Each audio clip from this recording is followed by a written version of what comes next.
All right, so I really hate to disparage usually decent company, but this is absolute garbage. So you program the code per the instructions, right? The key has to be in the locked position for this to, if this is in the unlocked, then regardless of the code, it'll just turn and unlock whenever you want, right?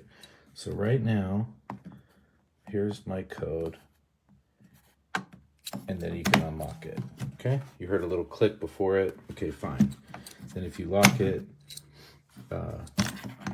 until you put the code in, this you can unlock manually or put the code turn to unlock.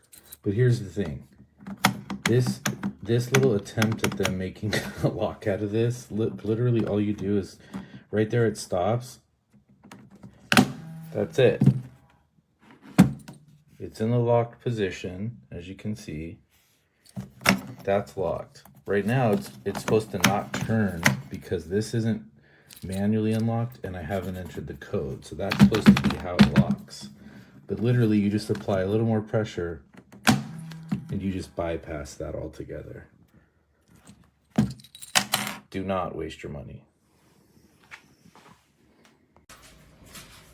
This is the Honeywell safe that I purchased 11 days ago.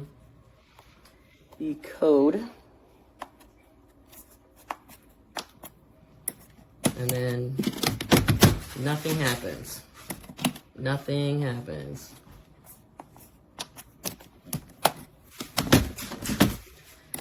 So the emergency key, right? That would make sense that this would work. That's locked. Unlocked. All our medications are in here, so that's fine.